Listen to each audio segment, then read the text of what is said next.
Desde el Centro de Noticias de Caracol Televisión en Bogotá, esto es Noticias Caracol Edición Central, con José Fernando Patiño y Lucelena Ramos.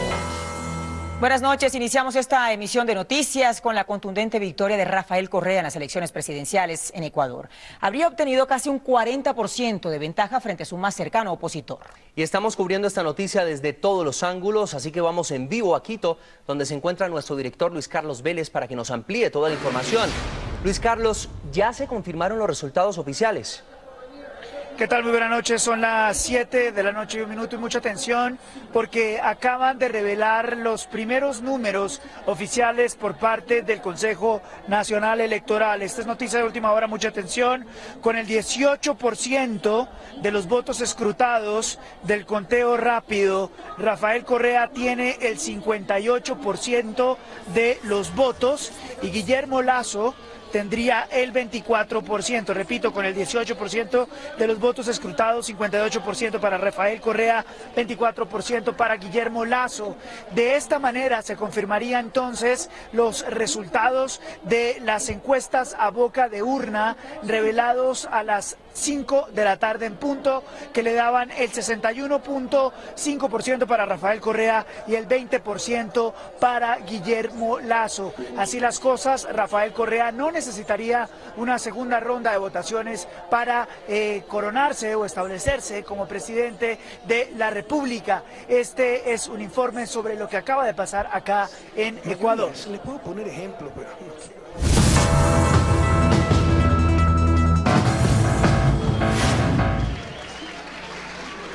Así celebró el presidente Rafael Correa su reelección tras conocer los resultados parciales de encuestas a boca de urna. Desde el balcón del Palacio de Carondelet, que da a la Plaza de la Independencia en el centro de Quito, el mandatario en compañía de su familia le agradeció al pueblo por su apoyo y afirmó que la revolución no la para nada ni nadie. Dios les pague la victoria de cada uno de ustedes. En un discurso que realizó en el Palacio de Carondelet, reconoció que su gobierno ha tenido errores, pero que los avances en el país son evidentes. Pero tengan la certeza que lo principal se ha logrado y se ha ratificado este día domingo. Esto es, que aquí ya no manden la bancocracia. Y criticó a los medios. Otra de las grandes derrotadas este día domingo es la prensa mercantilista, ¿no?, que descaradamente tomó partido en la campaña, como lo ha hecho estos 4 años, conspirando, desinformando. Sondeos a boca de urna le dan la victoria a Correa con el 61.5% de los votos, frente al 20.9% de su más cercano rival, el ex banquero Guillermo Lasso. Si la tendencia continúa, no habría segunda vuelta electoral y Correa regiría las riendas de ese país durante otros 4 años, a partir del próximo 24 de mayo.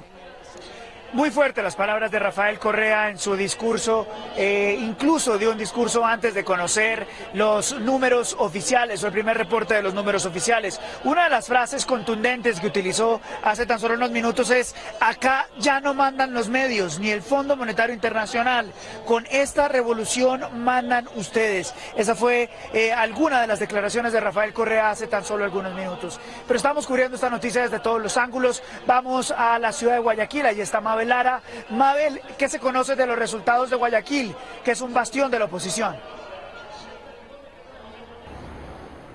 Luis Carlos, buenas noches. Lo que se conoce extraoficialmente es que Rafael Correa también habría ganado aquí en la provincia de Guaya. Recordemos que este sector es el más fuerte de la oposición contra el ahora presidente reelecto. Muy bien, pero ¿quién es este personaje, este hombre que está a punto de cumplir 50 años, este economista cuyo nombre es Rafael Vicente Correa Delgado? Rafael Vicente Correa nació el 6 de abril de 1963 en un hogar de clase media de Guayaquil. Luego de graduarse como economista, realizó una maestría y un doctorado en 2 universidades de Estados Unidos, lo que le permitió ocupar el Ministerio de Economía de Ecuador en el 2005. En esa época mostró su inclinación izquierdista y su interés en fundamentar su proyecto político dentro de la ideología bolivariana. Fundó el movimiento Patria Altiva y Soberana, País, como base para su candidatura presidencial en el 2006. Ese año ganó las elecciones y se posesionó como jefe de Estado. Su primer periodo terminaba en el 2011, pero Correa promulgó una nueva constitución que ordenó adelantar los comicios para todos los miembros del Estado, así que fue reelegido en el 2009. El mandatario ecuatoriano también promovió leyes para reformar el sector financiero, el petrolero y de medios de comunicación, entre otros. El 30 de septiembre del 2010 sufrió una de las mayores amenazas a su mandato, cuando un grupo de policías y algunos militares se amotinaron por un cambio en sus pagos. Correa ha tildado a la prensa privada como su mayor enemigo y en varias ocasiones la ha enfrentado en los tribunales. La veeduría de ese país ha afirmado que empresas relacionadas con Fabricio han obtenido contratos con el Estado de más de 700 millones de dólares.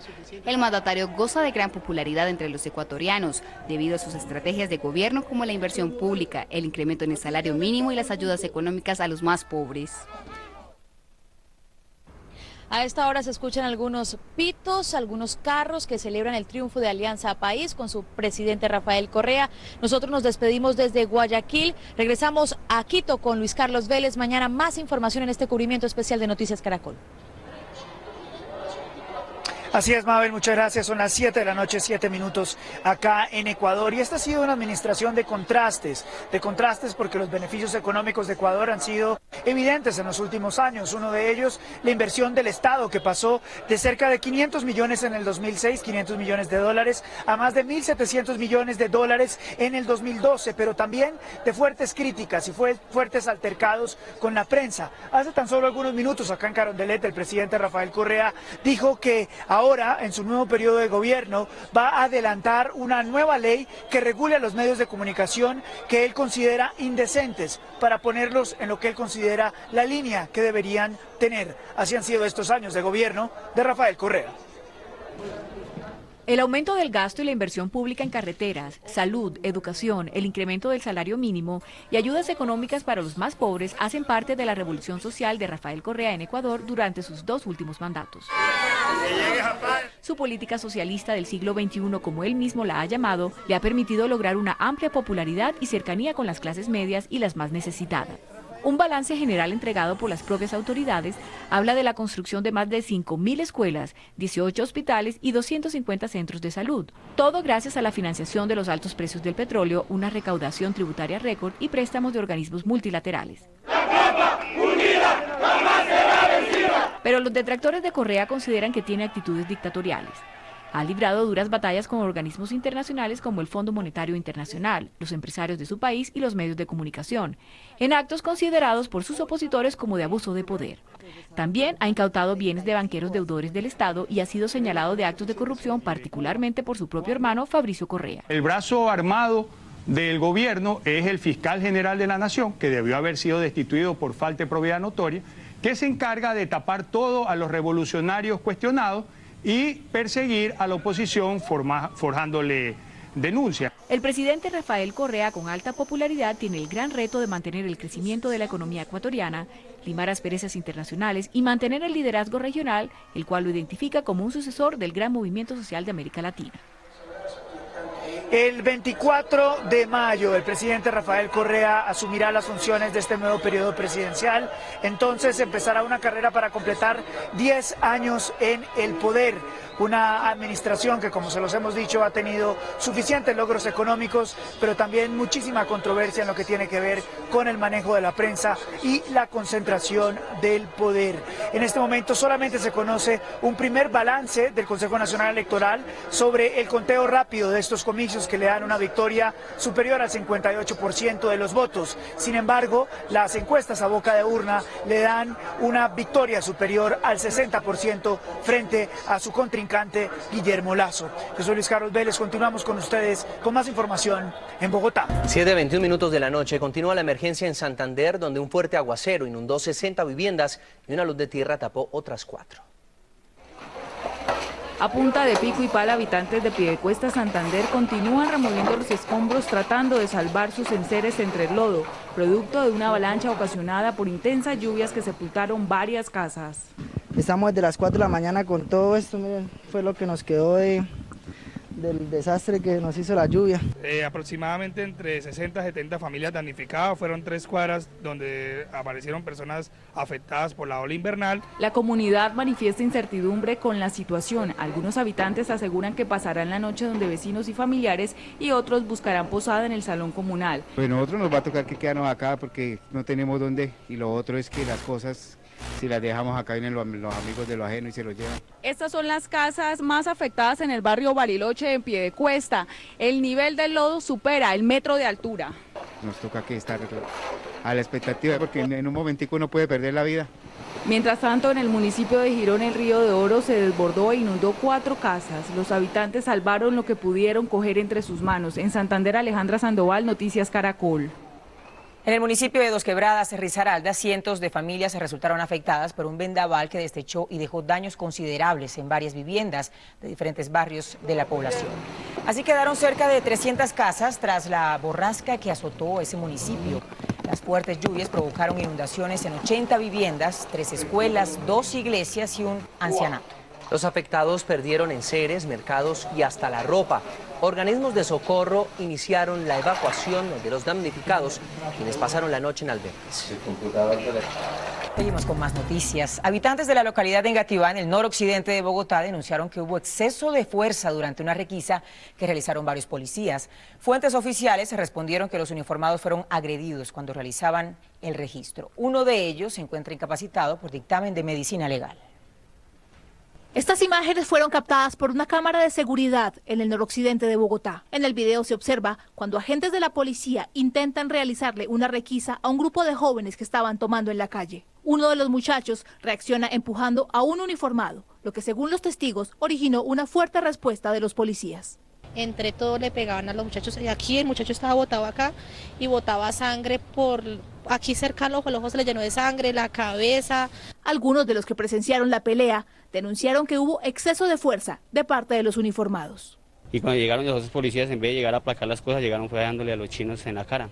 Uno de los afectados asegura que 2 de los protagonistas de la riña fueron detenidos, al igual que un testigo de lo sucedido. Y al rato yo llegué a preguntar y le dije que por qué le estaba haciendo eso y me acogió, me agarró de acá de una vez y me subió a la patrulla y me pegó con la pierna sobre la cara. El comando de la Policía Metropolitana de Bogotá, a través de la oficina de prensa, respondió que los uniformados fueron agredidos en el momento en que intentaban hacer la requisa y uno resultó con heridas de consideración, por lo que fue llevado a medicina legal, donde le dieron 10 días de incapacidad. Afirmó que por este hecho, 2 jóvenes están siendo judicializados. Fuera de peligro se encuentra la niña de 2 años que resultó herida durante un enfrentamiento entre combos delincuenciales en la Comuna 13 de Medellín. En el cruce de disparos, una mujer resultó muerta y otras 4 personas heridas.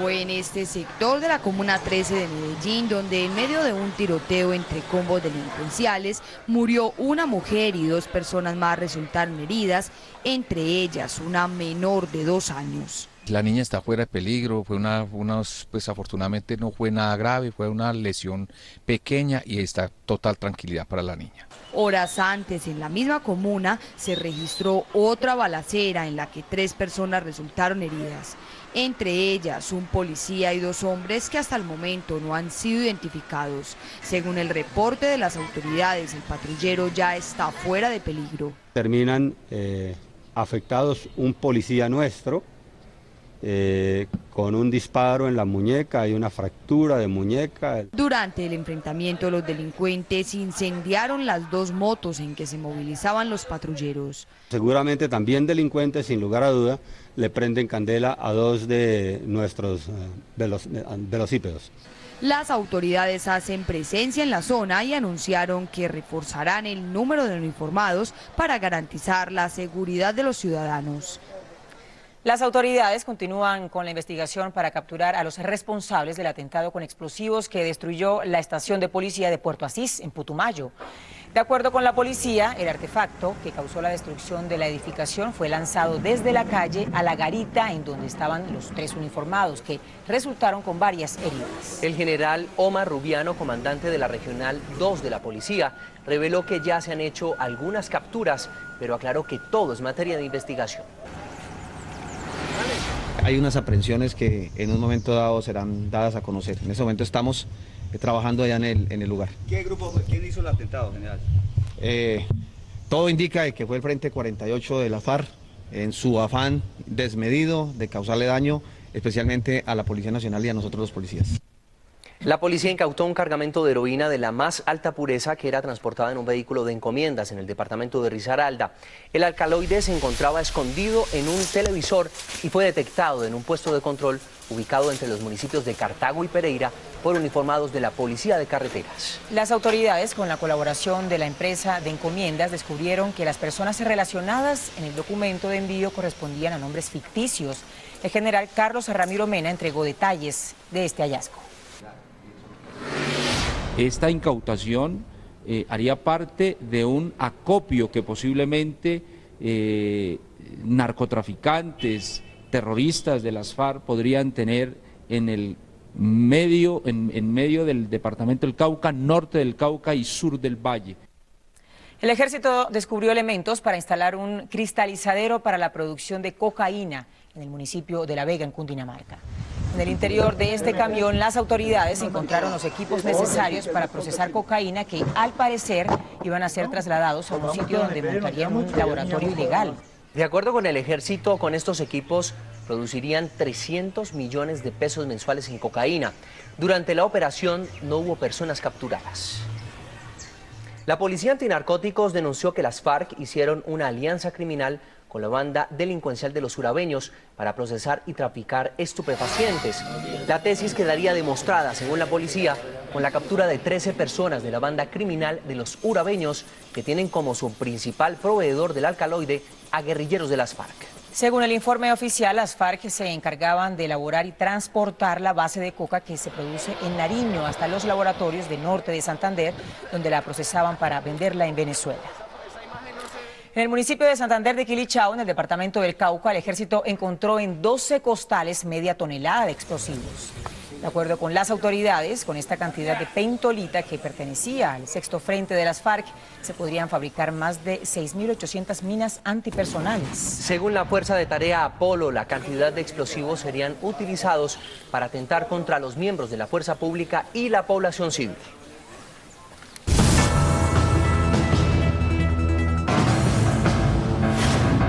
Mañana reinician los diálogos de paz entre el gobierno y las FARC en La Habana. Antes de partir, Humberto de la Calle, jefe del equipo negociador del gobierno, reconoció la dificultad de dialogar en medio del conflicto. En medio de una arremetida terrorista de las FARC, los negociadores del gobierno viajaron a Cuba para dar inicio al sexto ciclo de diálogos de paz con los representantes de esa guerrilla, con quienes no se ha logrado un acuerdo en el primer punto de negociación, que es la política de desarrollo agrario integral. No es una paz a cualquier precio, ni unos diálogos sobre todos los temas que a la guerrilla se le ocurran. Nos mantenemos en las condiciones y plazos fijados por el presidente. El jefe negociador del gobierno, Humberto de la Calle, insistió en que los diálogos continuarán en medio del conflicto. Somos conscientes de que viajamos en medio de dificultades de orden público. Nos duelen, como a cada colombiano, todas las víctimas. A sus familias expresamos nuestra solidaridad. También se refirió a la reciente liberación de 2 policías y un militar secuestrados. Reconocemos la liberación de los policías y el soldado por parte de las FARC, no sin dejar de reiterar que el secuestro es un delito inaceptable. Finalmente dijo que si los diálogos continúan con el ritmo actual, pronto se llegará al fin del conflicto. Julián Camilo Amado, Noticias Caracol.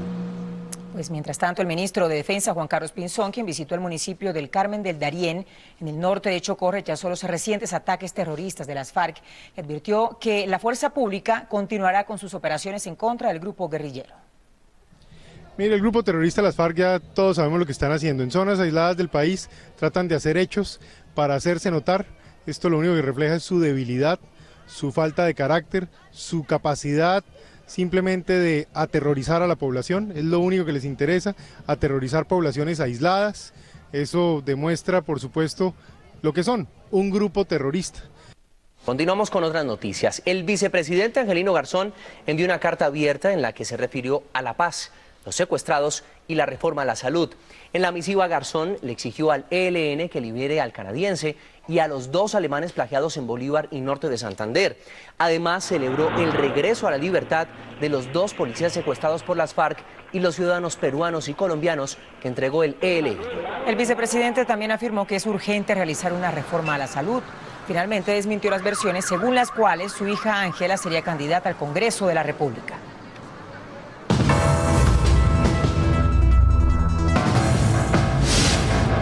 semana será clave para el proceso del cobro de valorización aquí en Bogotá. El distrito y el consejo van a estudiar alternativas para resolver el futuro de esta contribución. Mientras tanto, el IDU anunció que desde la próxima semana las personas de escasos recursos empezarán a recibir un subsidio para este pago. La polémica por lo que los bogotanos consideran altos cobros de valorización continúa. Día tan grande, uno no puede pagar porque es que uno vive al día. Que no sea igual para todos el cobro, ¿sí?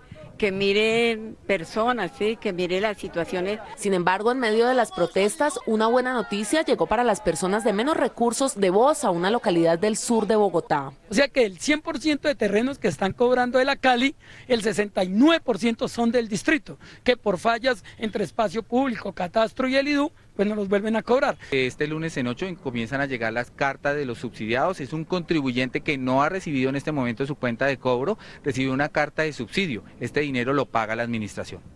¿Y corresponde a cuánta plata? Contribuciones menores a 60.309 pesos. La última palabra, según el funcionario del IDU, la tiene el Consejo de la Ciudad.